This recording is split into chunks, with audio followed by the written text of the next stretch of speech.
Okay, Assalamualaikum everyone. Good day everyone. Before we begin, let me state first a few reminders. So first and foremost, please mute or turn off your microphones for those who are in the Microsoft Teams when the speaker is presenting his discussion to avoid unnecessary noise. Okay, secondly, if you have questions for the participants on live YouTube, please write them down in the chat box in the YouTube comment section, which will be addressed by the speaker during the open Q&A session later. And lastly, we would like to also request all the participants to fill out the attendance form later for the Starpoints and the e-certificate of participation. Please also fill in the evaluation form once this program comes to an end. So both links could be found pinned in the comment sections of this YouTube live. So hello again, everyone. My name is Fatin Amani and I'll be your MC for today's program. On behalf of the Secretariat of English Language and Literature, we have invited our special guests for you for this event to be fruitful and engaging. So at this point, we'd like to start this sharing session with a recitation of Surah Al-Fatiha.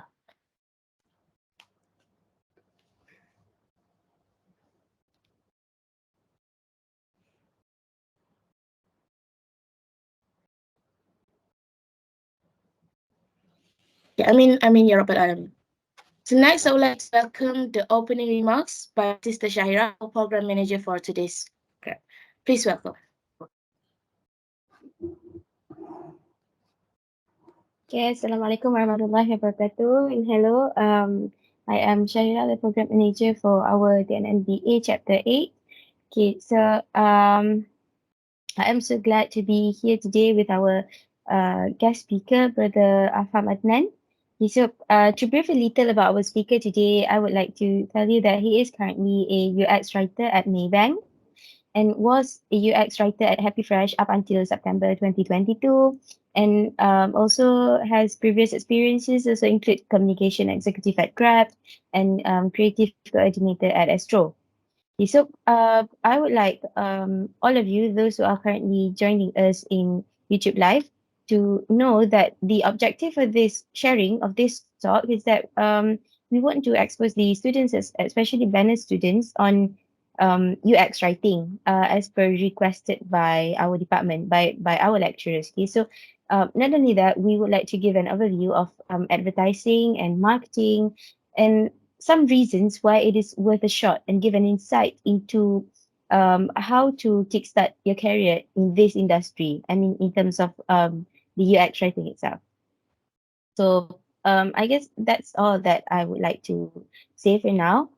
So thank you. I'll pass the floor to Sister Fatin. Okay, thank you, Sister Shaira, for the opening remarks then. Okay, so again, welcome to the new Normal BENL Alumni Chapter 8 with the theme of BENL Graduate in the Advertising and Marketing Industry. So at this juncture, to formally and finally kick off our program, I would like to give the virtual floor to Mr. Afham Adnan, a very much celebrated BENL graduate, to give his presentation. Please welcome.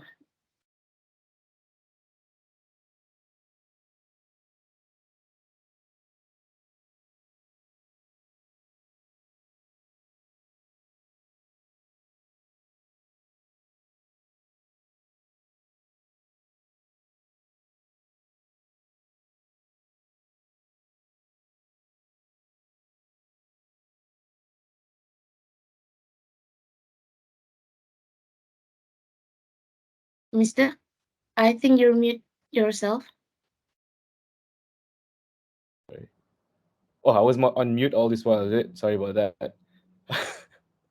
Sorry, I was about to say, I can see that the subheader of this banners on your pictures, like banner graduate, something in the advertising and marketing industry. Let me clarify that a bit. I wouldn't call UX writing as a part of marketing or advertising, but it actually belongs under tech.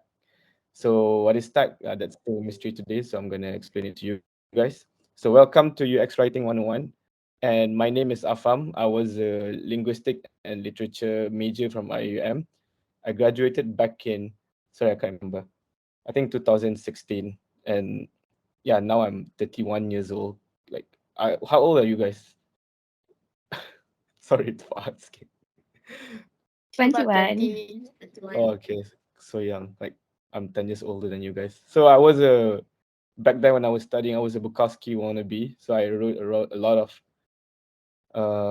depressing poetry, but I've stopped for quite a while. And now I'm currently UX writer in Maybank.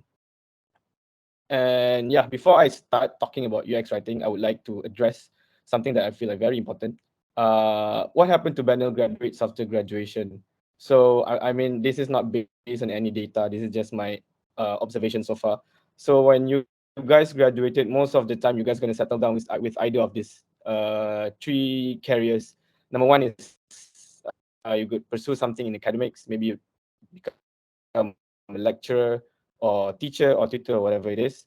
Or maybe you pursue your masters or your PhD. Number two is all those careers that falls under writing. This includes copywriting, which is also part of marketing and advertising, and also content writing and also journalism. And number three is everything else that is not academics and writing, others or whatever fate decides for you. Sorry, I won't call. Uh, Usually, when people graduate, right, and they took the third option, which is others, right, most of the time they are not prepared. Some people do pursue careers other than academics and writing, and they have a career planning even before they graduate, and that is good. But most of us, including me, we just go with whatever fate decides for us. And to be honest, I believe that that is not a good thing, because when you graduated and you go out there in the job market, the competition is very tough. Like you will compete with a lot of students that has achieved like so much more than you, that is more smarter than you, who has like a lot of previous experience that is like substantially better than you, and they might have like the best thing in the world, which is connections, and or what we as Malay people call cables, right? And how are you going to compete with all these people when you go into the job market?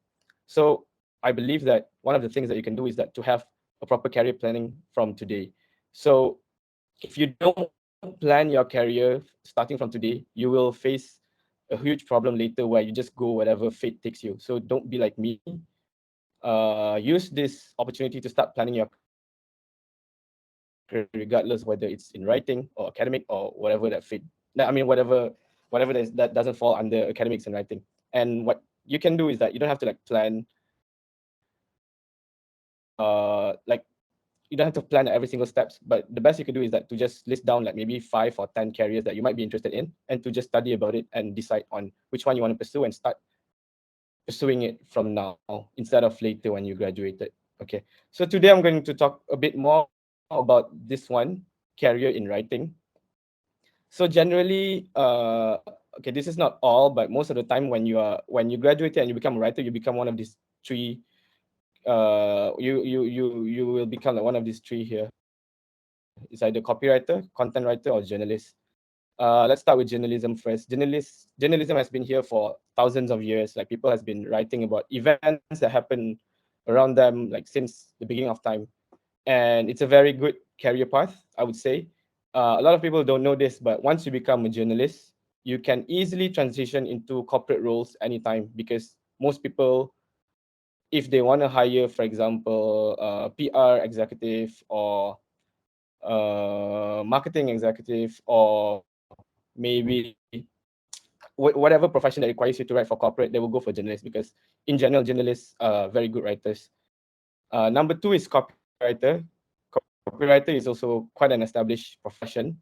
I guess it goes all the way back to World War II, I would say, when Nazi was committing Holocaust to Jew people, so to the Jewish people. They would produce all these pamphlets to persuade people to start like capturing all these Jewish people. So back then, copywriting has flourished. If you guys are not clear what copywriting is all about writing to convert customer. So whatever that you see out there, billboards, advertisement on your website. So all of them are written by copywriters. So copywriters write to promote to market products. Yeah. And number three, this one is quite new, content writer. So these people are the one who write your like short form articles, for example, articles that you see in says, articles that you see in World of Buzz and shit like that. So it's quite new. Mostly it's quick content. It's not as strictly defined compared to journalism, but it is still also quite a good profession, even though it's quite new among the three. So today, I would like to introduce you to something that might be new to you guys. Okay, for those who are in the call here, before this call, I would like to ask you: have you ever heard of UX writing before this? You can raise your hand if you have. No. So nobody ever heard of UX writing. That's good. Okay, so I would like to introduce you to UX writing. I'm sorry, this is the only picture that I can find. I just Google like memes, UX writing, blah blah blah, and this is all that I could get. I'm sorry, it's lame, I know. So today I'm going to talk about UX writing, and it's quite a straightforward uh, talk. Number one, I would explain to you guys what is UX writing, and number two, what's so great about it, and number three, how to land your first UX writing job. So, are you guys ready? Okay, before that, a disclaimer. So, I'm not in any way trying to advocate like, oh, all BENL students should go into UX writing. No, like that's not my point here. My point is that I want to introduce you guys to something that you guys never heard of, so that you guys can consider this as one of your career options. Because back then, when I was young, when I was like you guys, right, nobody ever talk about this. Plus, this thing is not. But I want to make. What I want to do today is to introduce you guys to this thing. And if let's say after this talk, you guys decided that okay, this is not for me, that is okay. At least you guys are making a conscious decision that okay, I know about UX writing, but I'm not interested in it. But if let's say after this talk, you guys are interested in pursuing career in UX writing, you guys can start doing that. Yeah, because before this, I'm quite sure that you guys never heard of this, right? Okay, so let's get started. What is UX writing? So before we start talking about UX writing, in let's talk about websites and apps in general. So back in the old days, websites would look like this. I'm sure that this website is older than you guys. Have you guys seen any websites nowadays that look like this? I'm sure you haven't, right? So back then, back in 1990s, like websites looked like this. It's so ugly. It's not well designed, and it's very Spartan. Like everything is like wall of text, and there's no sense in the design. And sometimes please ignore the content. Like I don't plan to insult any Christian here. I just take like whatever example that I can find. Websites look like this. Imagine, I'm sure all of you guys are using Instagram, TikTok, yeah, YouTube, Facebook. And imagine if the website that you use nowadays look like this, you won't enjoy using it at all.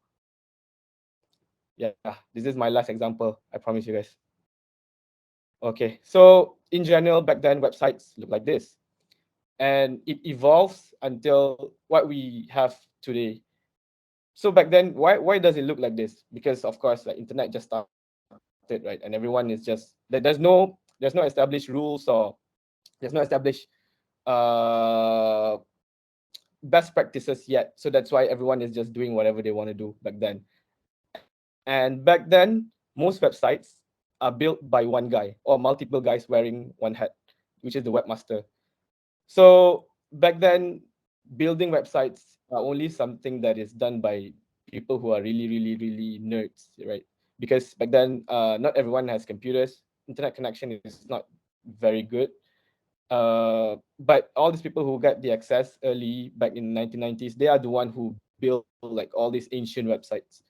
And back then, webmasters are so powerful because number one, most of the time they are the one who own the website. Number two, they are the one who build the code. So these are like all the nerd shit that is happening behind the scene, like all the random letters.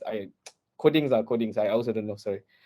And they are the one who design it. As you can see back then, there's no design at all. I mean, I'm not sure like they are designing this based on what. And number four, they wrote every single text on the website. So back then, there's no UX writer. Webmaster are the one who's doing all this on their own. Like every single elements of the website that are done by the webmaster. There's no There's no specialization yet back then. And nowadays, like nobody in the right mind would call themselves a webmaster because like because nowadays like the the structure behind like building a website or an app is very robust. It has evolved into something that is like very different from back then. So back then we have like just one guy, which is the webmaster, doing everything. Now things are a bit more complicated, and now building a website, I would say that it has become as complicated as building an actual building. So these are a typical Scrum team. So let's ignore the fact that I call this a Scrum team. I'm not going to explain it now. This will take me like another half an hour. So a typical Scrum team consists of product management, developers or engineers, and also UX. So among these three, right, the only group that needs to learn how to code are the developers and engineers. So developers and engineers are, if we compare to like building actual buildings, right, they are the engineers, they are also the contractors, the one who literally lay the bricks one by one. So these are the engineers. Product management are equivalent to the product managers. They are the one who manage the timeline of the project. They are the one who connect the team with the higher ups. They are the one who translate business goals into the website itself. And then we have this final team, which is UX. UX stands for user experience, and I am a UX writer, and I belong in this team. So basic component of a UX team. This, I mean, I'm like oversimplifying this for you guys. Actually, for this one, we will also have like product analytics. You have testing engineers and so on. But I'm not going to mention that and make things more complicated for you guys. So a typical UX team would have these three elements. I mean, these three key members. Number one is UI UX designer. Number two is UX researcher, and number three is me, UX writer. What I mean, I keep on using this word UX, but what does it mean by user experience? So user experience is what is your experience as a user when you use digital products. And the goal of UX is to ensure a seamless and satisfying experience for user. Why is it important? It's because the success of your product depends on the satisfaction of your user. And how do we achieve that? Is by designing a product experience that will always satisfy your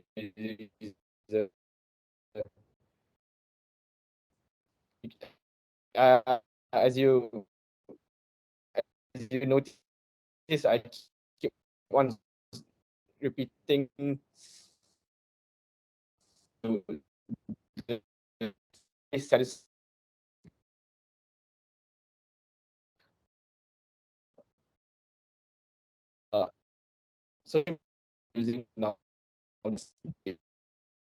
because back then we are like everyone is watching TV, right? But right nowadays, nobody watch TV anymore, and we are all on Instagram. So now that's the main entertainment channel. And how people keep you glued on Instagram is by creating the best user experience, so that you guys are in the end for social media. The goal is always to keep you addicted to the interaction. And now I believe that you guys are. So if you guys say that you are not addicted to social media, then you guys are lying. Okay. uh, UX design improves the usability of the product and turns it into a meaningful and satisfying experience for the user. Okay, I keep on using the word design or designing, but what does it mean by designing? So in general, I mean even for me, before I started my career in UX, right? When I use the word design, or when I talk about design, or when people talk about design, the first thing that came to our mind is always about aesthetic. It's always about the beauty or the visual presentation of stuff, right? For example, if you're talking about interior design, you always think about the colors of the chair. You always think about the texture of the curtain, for example. You always talk about the lighting. But we also forget, we always forget that designing is also about usability. For example, if you talk about interior design, right? If you're designing a living room, you don't just focus on the colors or the aesthetic. You will also be focused on the usability of the space. For example, when you sit on the couch, right? more important thing is that is everything is within your reach. For example, if you have a coffee table, right? Is the coffee table within your reach when you sit on the chair, or when you get up from your sofa? Like, do you always bump your knee on the coffee table, for example? So all this stuff also belongs to design. But of course, I have to agree that for example, we have this if we have this theory called aesthetic usability effect. Users often perceive a design that is aesthetically pleasing as more usable. For example, if you compare between Instagram and some other app, let's call it like Gambaku, for example, Instagram versus Gambaku, right? So they both provide the same feature, like for you to upload your picture, but but Instagram has a more aesthetically pleasing design compared to Gambaku. So in the end, you would tend to use Instagram because even though the usability is the same, but Instagram as a website looks better. So in the end, aesthetic is also a part of design, a very important part of design, to be honest. But it's not everything about design. So let me provide some example for you guys. Okay, I hope that everyone in the call here can engage with this. So this is a website. I mean, these two are example of websites, government websites to be more precise. On the left is a Malaysian government website, and on the right, the UK government's website. So I would give you a few seconds to look at these websites, and I need you to tell me which one has a better better user experience. Okay, just look at this, study it for a bit, and let me show you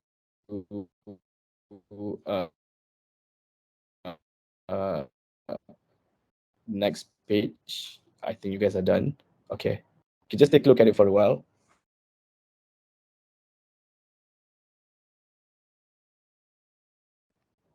All done, yeah. I assume that all is good. Okay.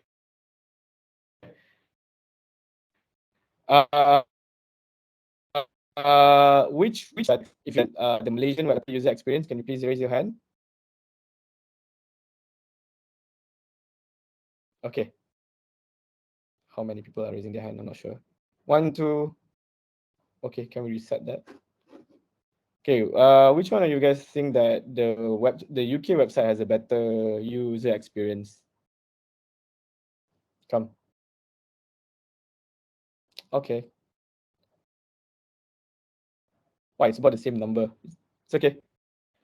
Okay. So aesthetically, I prefer the color on the left. Like, I feel like this blue color is very boring. It's it looks so Spartan for me. It looks like a freaking clinic, and this one is a bit more easy on the eye.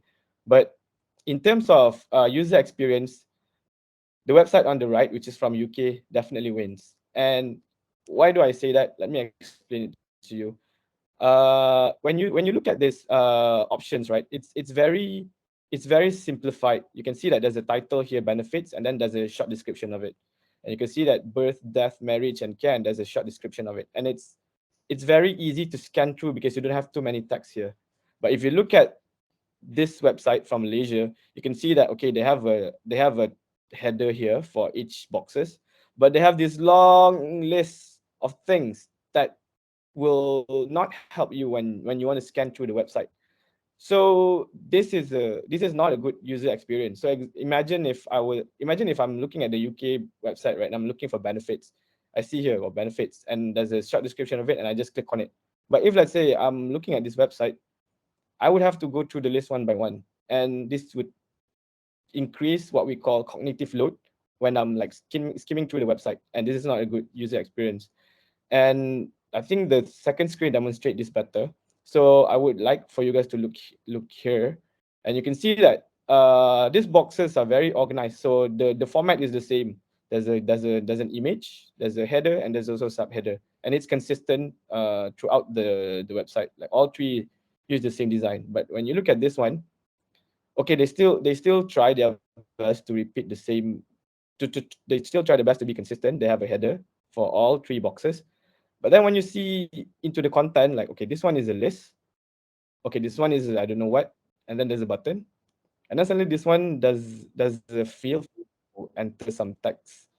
So when you skim through the website, right? If you look at the website on the right, it's easy to skim through because the format is consistent. But for this one, when you skim through the boxes, it's very hard for you to jump from one to the other because the format is very different. So so this shows that user experience goes beyond aesthetic, regardless of whether the website looks good or not. Design is something more than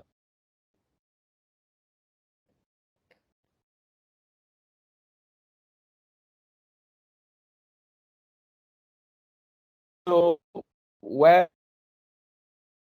do I, example, imagine if I was in the discussion to finalize this website, right? And I see the website on the right. Imagine if I'm working for the Malaysian government website and I see that these boxes are like this, right? What I would do is that I would raise this. Okay, I think we need to make this consistent, similar to the UK website. So that's my role. My role is to always be the champion of content, to always make sure that uh, the information in my website or my app is easily accessible. So I need to make sure that if, let's say, you guys are looking for hot topic, for example, I don't know what this means, hot topic. I need to make sure that you guys are able to find hot topic in my website in seconds. So if, let's say, you guys are looking for hot topic in my website and you guys can't find it, right? It means that I fail as a UX writer. But at the same time, I also write. So most of the time, what I write is text that appear in the user interface, such as buttons, menus, notifications, navigation elements, and success and error messages. So if you talk about actual writing, these are the things that I write every single day. And this is a classic example of bad UX writing. Okay, I need someone to read this and explain to me what it means. Come, one of you guys, come volunteer. Anyone want to volunteer? Anyone can explain what this error message means? No volunteer? You guys are too scared to try?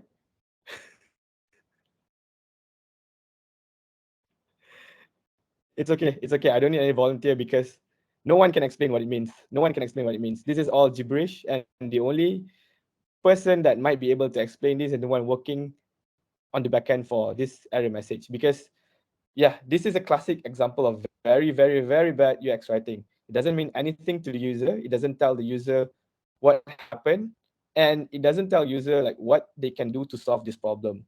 The following information was found for this error code, blah blah blah blah blah, description, and okay. This is bad UX writing.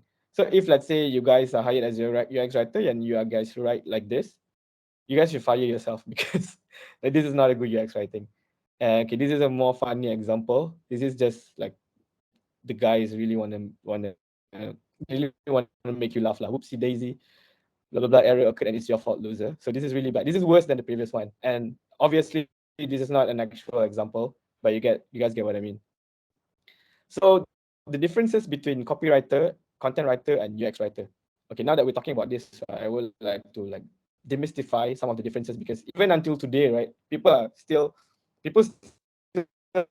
think that I'm a copywriter. So one of the tips that I would like to share with you guys, if you look for UX writing job, right, and the title of the role is UX copywriter, I would advise you to not apply because most of the time they don't even know like what is the role of UX writer and you will suffer. So okay, you guys need to jot this down. I think if you apply, if you're looking for UX writing role and you guys see UX copywriter, like try your best not to apply for that role because yeah, you will suffer. Okay, the differences between copywriter versus content writer and UX writer. Okay, let's go through copywriter first.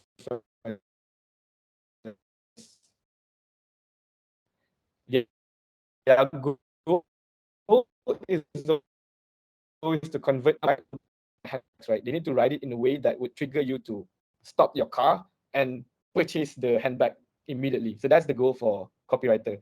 And their general style is to write like a salesman. Their success metric is conversion rate. Sorry, I'm using like a bit of technical term. Conversion rate means converting non-buyer to buyer or just pushing people to buy stuff that they're selling. Should the reader be aware that they are reading? They should get into what you're reading. Like what you write should engage in their psyche and trigger some emotions into them. For example, okay, the best example is the Siti Khadijah ads on the billboard. Mak nak sangat pakai telekong Siti Khadijah kan. Like that is that is I'm not sure to say whether it's good or not, but it's appealing to your emotion and it triggers you to buy for your mom. Okay, that's literally the goal of copywriters. Okay, for content writer, it's a bit different. So as I mentioned just now, content writer write like a bit. They write long form for websites. So their goal is always to create quality content, and their general style is to engage the rider. Success metric is the reading comprehension, and all for more, you would realize that you are reading. Okay.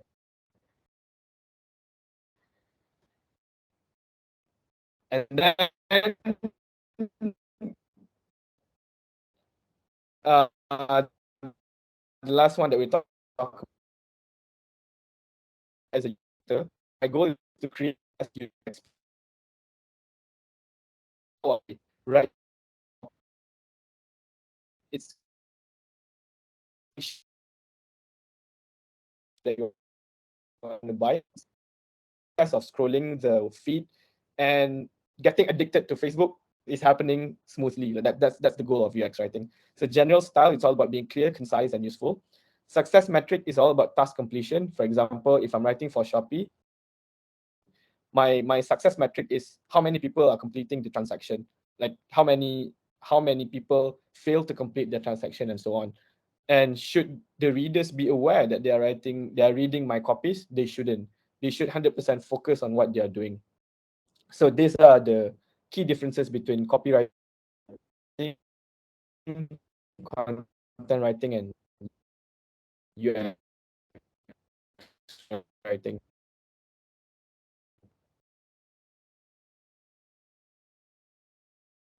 Like discussing with my team. That's it. And I would only write at the very end of the process. So UX writing is 90% collaborating with your team to solve the problem plus 10% writing. Okay. Which means that if you are looking forward to write long ass articles, you're looking to write paragraphs after paragraphs, this might not be for you. But if you are looking to solve problems in real world and apply it in a very concise way, you might be interested to explore UX writing. So these are when I work. So these are the double diamond model. This is how I work. So when I get a new problem statement, I will discuss it with my team and then discover, define, develop. So I will only write here in the development stage. So discover and define is all other processes which I'm not going to explain today, but the actual writing only happens here. So that's why I said for UX writing, right? It's only writing is only 10% of the process. 90% is non-writing. So this is like another framework of UX. So design thinking process. So I will only write here prototype. So empathize, define, ideate. This is all discussions. This is all research. This is all me sitting together with the UX designer, UX researcher, product leaders to solve the problems that we have and to come up with a prototype. And the prototyping stage is where I start writing. Okay, before I end this section of the talk, I would like to ask you guys a question. Imagine if you guys are UX writers for a hotel booking app. Okay, I remember that back then I said that UX writers' goal was never to convert. Conversion is mostly goal for copywriters, right? But sometimes we do have opportunity to increase the conversion within our app. For example, in this situation, how do you increase the conversion of hotel booking app using words? Okay, I'm sorry, I'm using technical terms here. Conversion means that how do I increase the number of people completing their booking on my hotel booking app? Anyone want to try? Come, I'll give you guys 3 tries. How would you do that just by using words? Come on, guys. Anyone want to try? Maybe like use the name of the hotel and let put it in a word like people can relate to it. Got it, got it, got it. Good try. But I can promise you that the solution will blow your mind. Okay. Can I try? Yes, sure, Putting sure. like the cost, like how much the customers have to pay to stay in the hotel. So it's easier Got for it. them to That's see. quite close actually. That's quite close. Closer than the previous answer. That's quite close. Last one. Last try. Come on. Anyone want to try? Sorry, I don't have any prize for you guys, but maybe you can brag with your friends after this. Okay, okay, it's okay. I will reveal the answer. 3, 2, 1. The So this is actually a true story. I can't remember like what booking app is this. To be honest, I never knew. But the story was by adding this copy, they managed to quadruple the sales, like 4 times. Because now the user know that when they click on the book button, they won't be charged yet. So a lot of people will start booking because they know that they won't be charged. For example, if you're buying something that's quite expensive, right? You always hesitate to click on the checkout button because you don't want to spend. Like in the end, we are risk averse. We don't want to spend. But if you know that when you click on the book button, you won't be charged yet, you would definitely click on it. So this guy is freaking genius. Just by adding this copy beside or wherever it is near the checkout button, they managed to increase the sales 4 times. That is crazy. That is crazy. So that's how in fact impactful you can be as a UX writer. So good UX writer help the user, better UX writer like really improve the experience and make people addicted to it. And the best UX writer will be able to help the business uh, reach their ultimate goal, which is to make money. Yeah, in the end, all businesses want to make money, and for this UX writer, he has succeed in fulfilling that role. Okay, so now I've explained to you guys about UX writing. Uh, I would like to open the floor for a while for anyone to ask questions. Anyone that is in this call before I proceed, because I'm quite tired actually. anyone? Anyone has any question?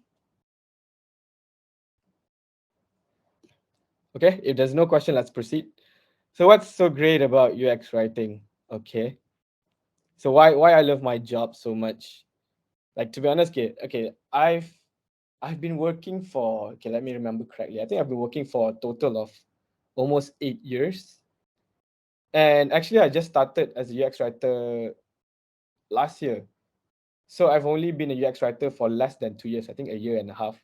And it was the best experience so far. Like all my previous jobs are really shit. And I really regret not pursuing this career earlier because UX writing is so fulfilling. So with every new projects, I always face new challenge, and I think in the end, my conclusion is that I'm really addicted to solving problems. I'm really addicted to like engaging with my team because when you are in a product team, like you are surrounded by all these brilliant people who are really smart and they are all you're all working together to solve the same problem with the same goal, and it's just really stimulating to engage in those kind of activities every single day. And one of the reason why I really enjoy my job is also because I can see the impact of my writing. For example, if you talk about copywriting, right, and you're writing for a billboard, and doesn't matter how good you're writing your copies on the billboard, right, you won't know how many people are affected by it and buy your product. You won't know because there's no way for you to measure that. Like there's no way for you to measure, like for example, when you buy a car, right, you won't fill in a form telling that, okay, I buy this because I saw the copy on a billboard in MRR2, for example. You would never do that. So you won't know like what is the impact of your writing. But for UX writing, you'll be able to know. I will show you an example. Okay, this is what I did for my previous job. So this is the old copy and this is a new copy. So this is a button. When you click on this button, it's the same button, but this is a newer version with the new copy. So when you click on this, right, it will lead you to the referral section where the users, customers can refer their friends and get vouchers. So I change it from this copy to this one. Sorry, RP 25K is rupiah. So back then I was working in an Asian company, and that's why we are not using RM here. So this is a very textbook fix actually. This is nothing mind blowing. So what I did was I front load. Front load means that you move the most important word like to the front, refer, and get 25 rupiah and free delivery voucher. So I put all the rewards in the headline so that it's clear for them when they read, okay, I refer and I get this. Like this is so much better than this previous copy. And your friends will get the same voucher too. So you see, like the way when you refer your friends, you will get a voucher and your friends will also get a voucher. So the way they explain it here is so convoluted, and I simplify it into this elegant lines. Okay, so I can see the result of the fix that I made. Okay, this is made by my product analytics guy. So you can see that the new variant, well, okay, what it means by this graph, right, is when people see this button, how many people click on it. So the old variant, right, only 7% people would click on the previous copy. But after I change it to this one, it increased to 17%. So it literally doubled. So just by making a small tweak on the copy, I managed to increase the click rate. So 17% might sound small to you, but imagine if you are using a website, right, you won't click on all the elements that you see on your website. You will click on only elements that is necessary and only what attracts your attention. So I managed to increase the attention to the button from 7% to 17. That's crazy. And then this one is all about people actually using the feature. So the old variant, there's only 3%. So only 3% of users are using the referral feature. But after I change it to this copy, I managed to increase it to 7%. So I can clearly see the impact of my writing, and it's quantifiable. And I can so now I know that every time I change this copy from a simplified version like this, I know that it will create an impact to my customer. Yeah, it's you can measure your success very easily with UX writing. And why you should become a UX writer. So I would say that there's a lot of factors to consider when you're considering your first career, right? But for UX writing, this is the facts for now. There's very high demand for UX writer, and the salary is quite competitive.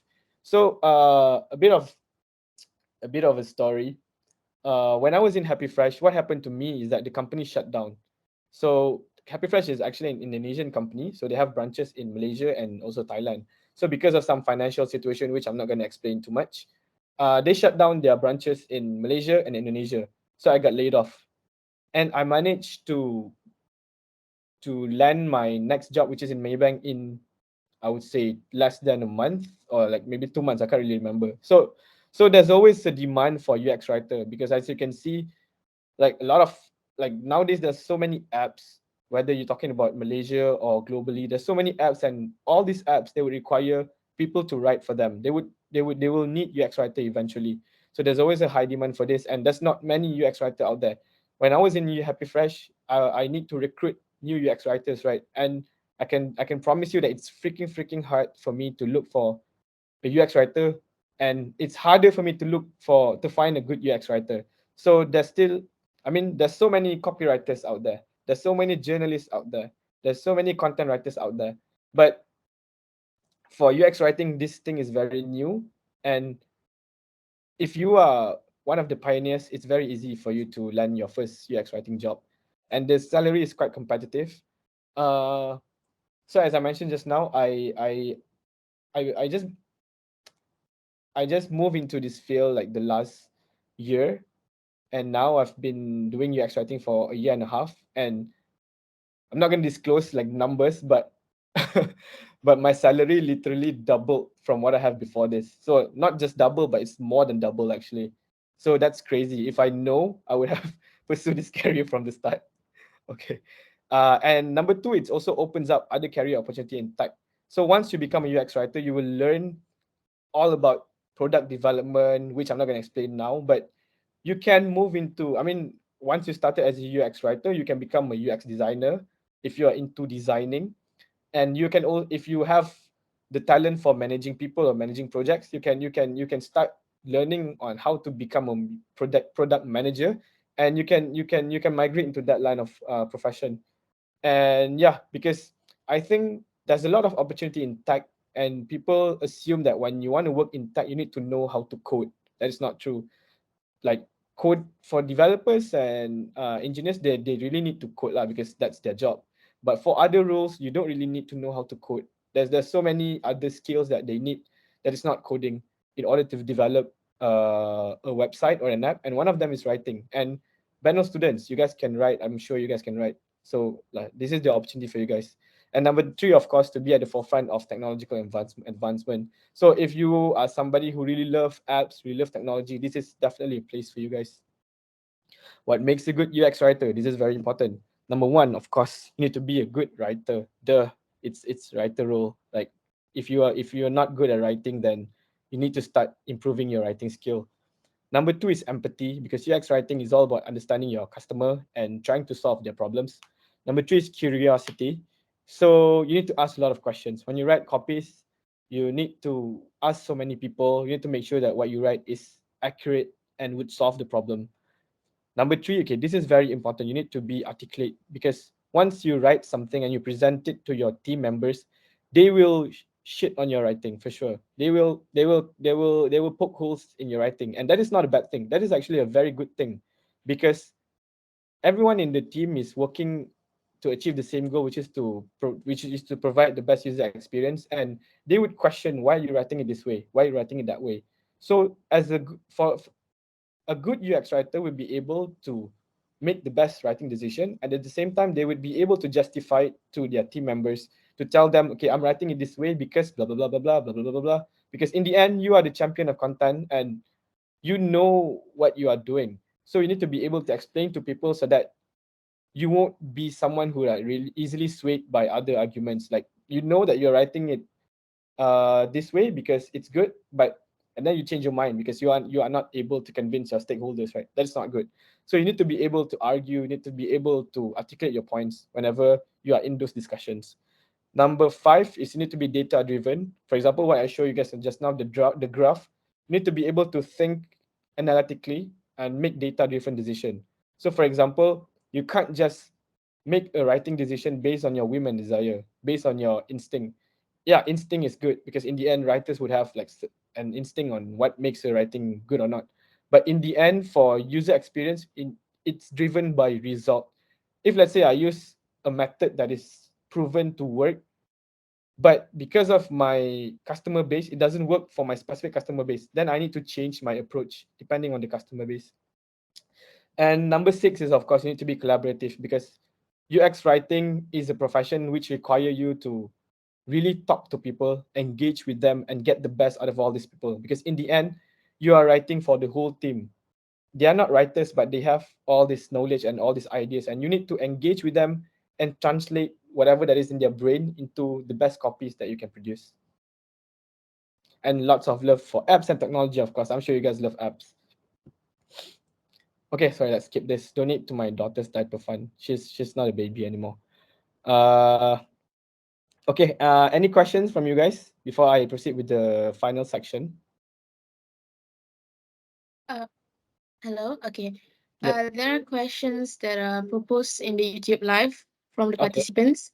Mm-hmm. Okay. So first of all, does it require any experience to apply for UX writing? For example, working as copywriter or any work related to UX writer? Okay. I'm about to answer that question in the next section. Yeah. Okay. And another one, or maybe this one is for the next section also. Mhm. Is it difficult to be hired when one is not academically trained in the UX development? Okay.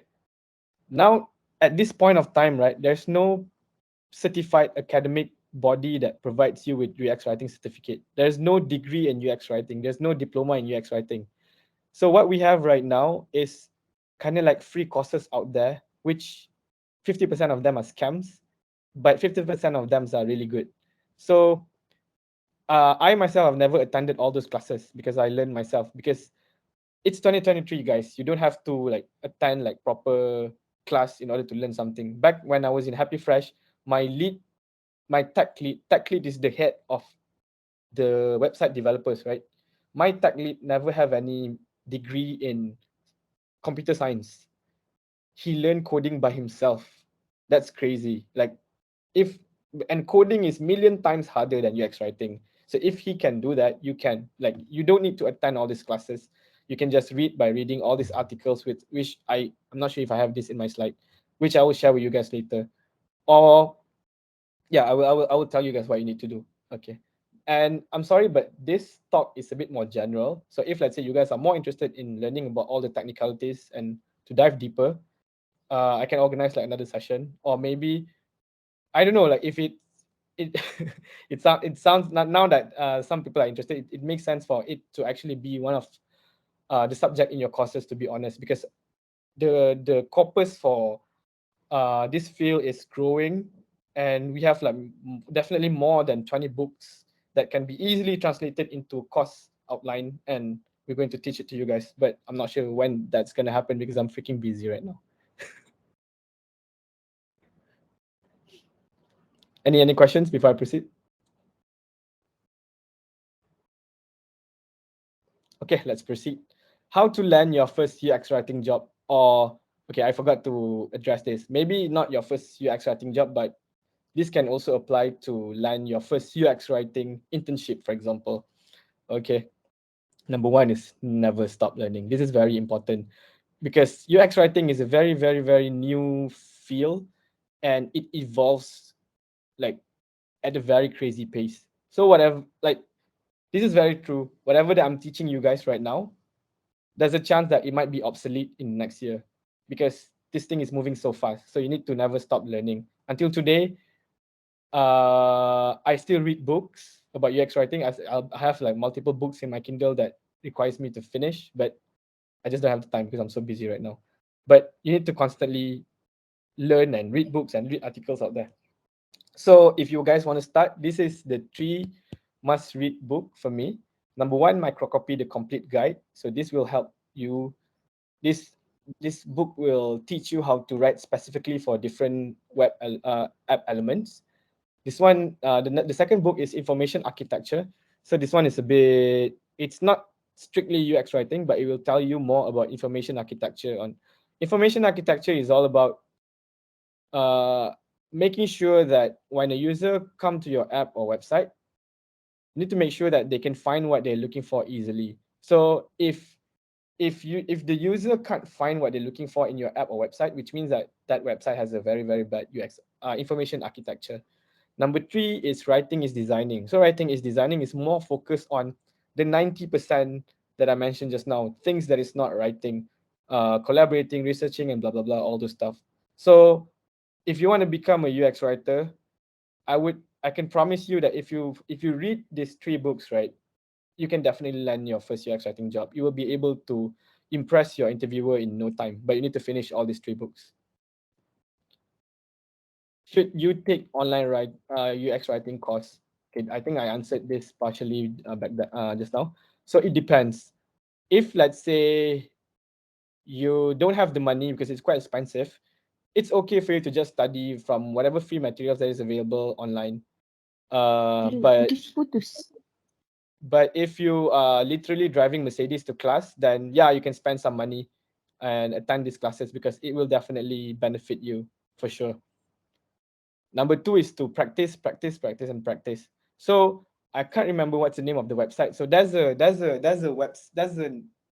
website where you can subscribe online, and it will send you a UX writing challenge every day for 20 days, if I'm not mistaken.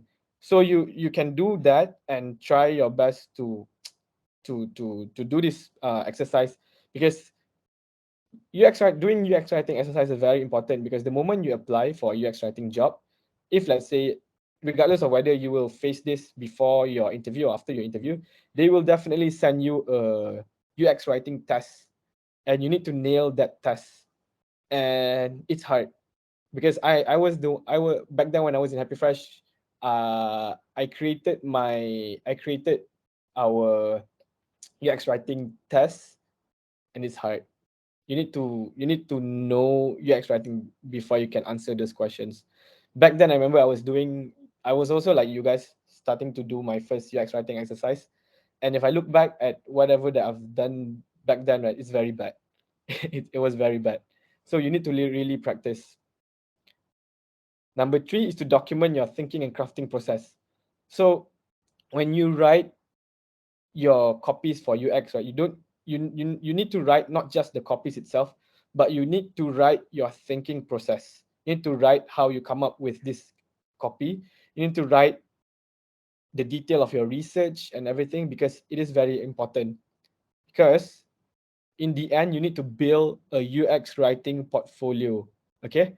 So when you're building a UX writing portfolio, you can't just, okay, these are my copies. These are my copies, blah, blah, blah, without any explanation.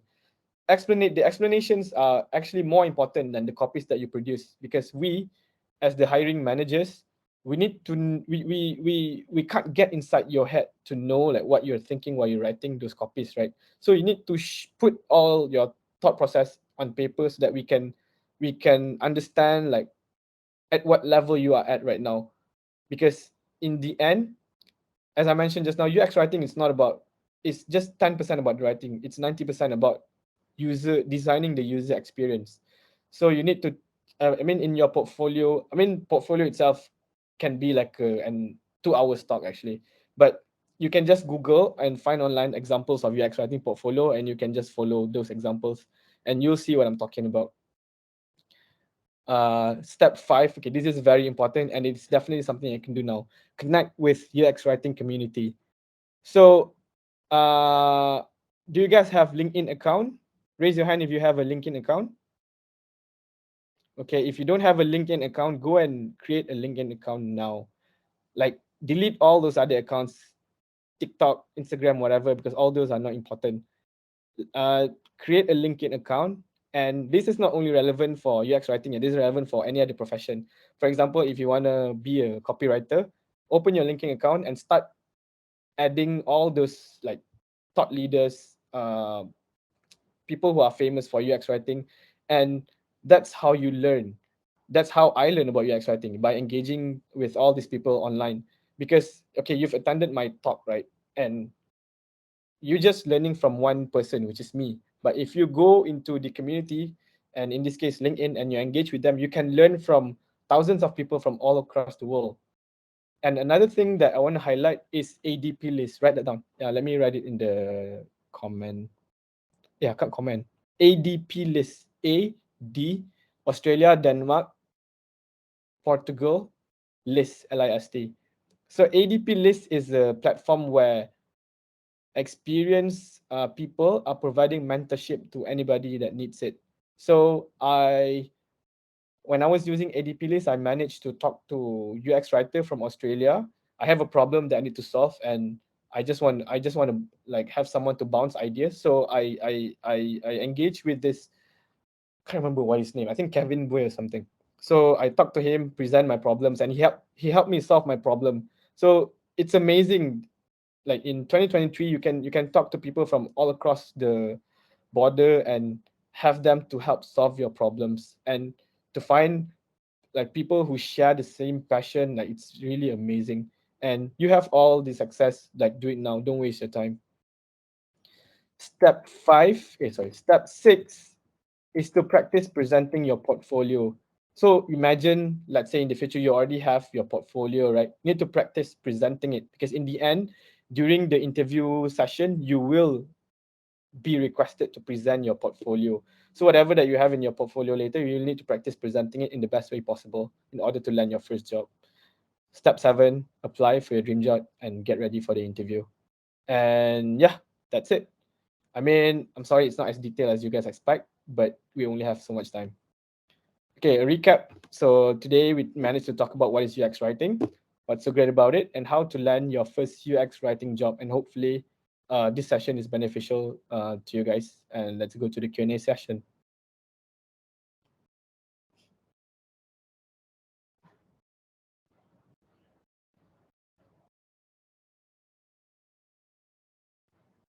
Um, can I ask a question? Sure. Okay. Shoot. So, uh, the question is, when you were a student in IIM, right? Were you exposed to this kind of thing, or you just found out about it after graduating? I found out about UX writing when I was in Grab, actually.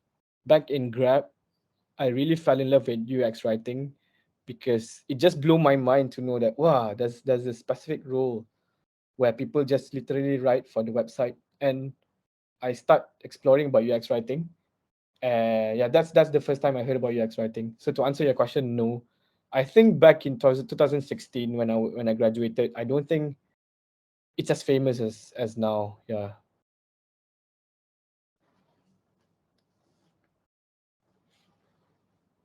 But yeah, but you guys have it better. Like you guys have me explaining about this to you guys. Don't waste this opportunity if you guys are interested to explore UX writing. Any questions from the people who are watching on YouTube?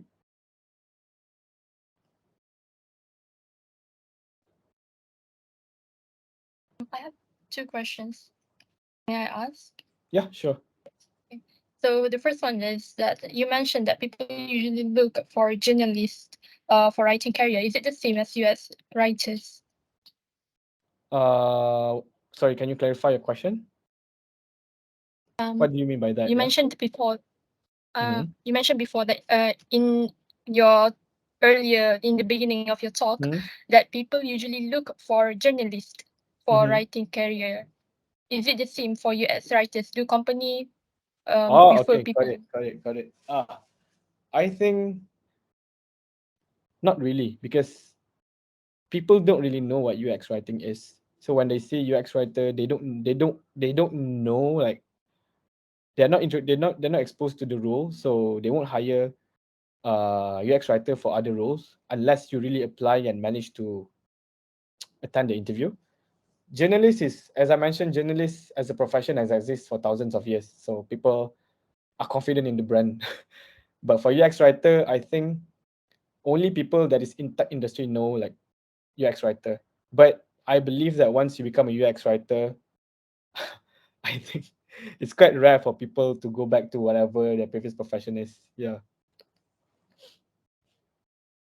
My second question is that when companies searching for US writers, Mm-hmm. what what does make a candidate stand out from the others? You mentioned portfolio and also there's Oh, a okay. test. Anything Got it. else? Got it. Got it. Got it. Uh okay, this is quite challenging. If I believe that if you want to land your first UX writing job, right, it might be hard for you to land one without having any prior experience in UX writing. So what I would suggest is for you to try, if let's say you are like, wow, I'm really into this thing, do or die. I would never want to do anything else in my life. UX writing forever. Um my suggestion is for you to try your best to land an internship as a UX writer. And then once you have that, put it in your resume, and for sure you will be considered. But if you have nothing in your resume that relates to UX writing, it's going to be very hard, to be honest. It's going to be very, very, very hard. The only reason why I managed to land my first UX writing job is back in Grab. I was collaborating closely with the UX writer, and thank God I put that in my resume. So that's why, because when you submit your resume, right, most of the time the first screening is not done by human being. It's done by robot, like AI or whatever you want to call it lah. It's through a program, so it will detect all these keywords, right? So in the end, what you need to do is make sure that in your resume there's UX writing. There's a keyword UX writing. Yeah, but in order for you to legitimately put that, you need to have an actual experience in UX writing for sure. So the easiest way for you to get that is by doing internship. Yeah.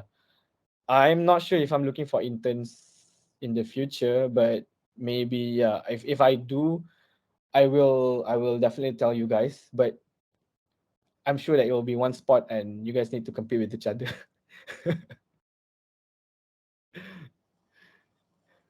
Okay. Anything else?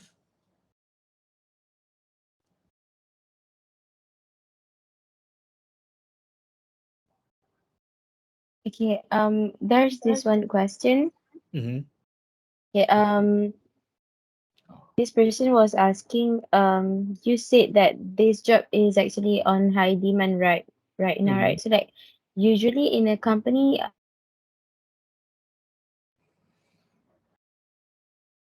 Sorry, your video froze, or is it my connection?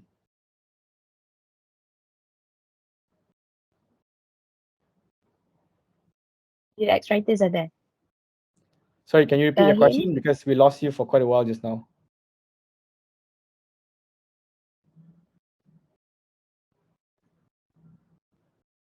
Her internet is not really good. I'll ask the question. Okay. She wants to know usually in a company how many UX writers are there? Oh, okay. Good question. So when I was in Happy Fresh, right? Okay, okay. Okay, for the companies that require UX writer, like let's divide it into two groups.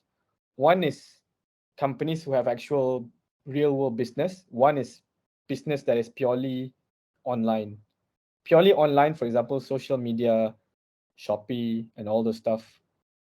With actual business, for example, communication services, Maxis, banks, like all those businesses where they have an actual business and they are migrating it online. Okay. So for startups, right? I'm not sure if you guys are aware of what a startup is, but startups are usually very small, very lean, and they try their best to keep their teams small. Sometimes one startup might have one UX writer. That's what happened to me back in Happy Fresh. When I started, I was the first UX writer in the company, and it was crazy. It was crazy because I was literally writing for 7 different teams. Yeah, it was crazy. I don't know how to explain that. It was crazy. But then we decided to hire two more UX writer, one from Indonesia, one from Thailand. But then sadly the company closed down before we even managed to start working together. So usually, in an ideal situation, right? For now, I'm working in Maybank, right? And Maybank, for our apps, we have so many different teams. I can't even recall how many teams are there. So the ideal situation is for you to have one UX writer per team. So it's usually maybe two UX designer, one UX writer, and for UX, I'm not addressing like other teams. So usually that's the case, but it depends on the size of the company. It depends on their financial capability to hire as many UX writers as possible. But if let's say you are the only UX writer in the company, right, it's actually a very, very good opportunity for you to learn, because you'll be doing everything. And that's what happened to me. And I learned so much in the course of 1 year. And yeah, if you are about to get hired in that kind of situation, don't be scared. Use it, and I'm sure that you will grow so much out of that experience. Yeah. And for companies that might need UX writer, right? Usually it's your app company, Facebook, Twitter, uh, your social media companies, Facebook, Twitter, TikTok, or maybe it could be sorry, I have a list, but I forgot where it is. So it could be like maybe delivery company, for example, Grab, Shopee, Lazada, or it could be uh, you can also work for agencies, but I wouldn't advise you to go into agencies as your first UX writing role. You can also write for games, for example. Games would also require UX writer. I think the practice is a bit different. I've never worked for a game company before, but they would also require UX writers. Uh, what else? Okay, banks and also telecommunication services. For example, you apps like Celcom app, Maxis app, or Maybank app. So all those well, basically when you scroll through your app store, right? All those apps, they would require UX writer to work on the copies. So these are your job opportunities. Open the Play Store, and those are your job opportunities.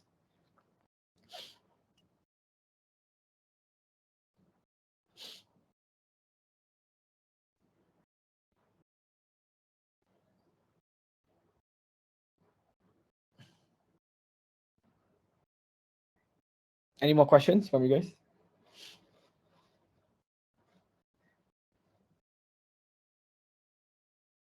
Are we good to end the session, guys? And there's another question from the participants. Mm-hmm. So you said earlier that the best way to get hired as UX writer is to land internship as UX writer, right? But even Mm-hmm. to be UX writer intern, what should we prepare to get to the internship? The 7 things that I mentioned just now.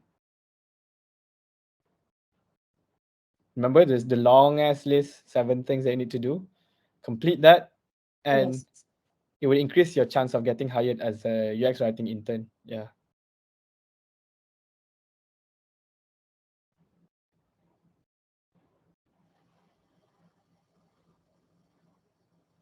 I mean, whatever that I talk about in those lists, it applies to both internship and also actual UX writing role. Yeah, it applies for both.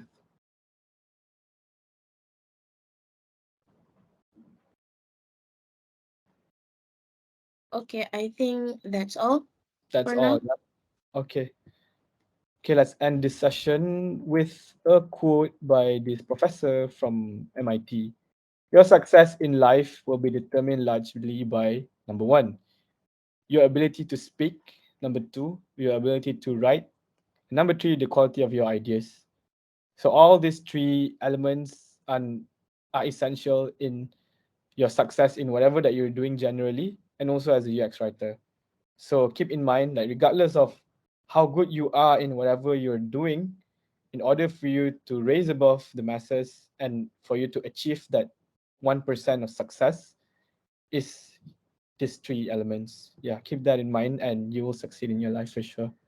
That's it. Thank you. All the best, future UX writers. Okay, thank you so much. So on behalf of the Secretariat of English Language and Literature, I would like to thank Mr. Afham Adnan for accepting our invitation and sharing all his knowledge and skills with us today. So in this opportunity also, I would like to also thank our guests and our participants on YouTube Live for spending some time to be present here. Brothers and sisters, let us give a round of applause to our fantastic speaker today from behind the screen. So I would like to also extend our gratitude to all of you for participating in this event today. Your active participation in this event today truly matters. So that marks the end of our event. So participants, we kindly seek your cooperation to click on the feedback form link in the comment section for the purpose of our evaluation. So, on behalf of the committee, I would like to also apologize for any shortcomings. All praises are to Allah. The good things come from Him, and the bad things come from our own weaknesses. I, on behalf of the events committee, really hope all of you had a great time today. And thank you very much for staying with us until the very, very end. So, we close this event with the recitation of Tasbih Faras and Surah Al-Ans.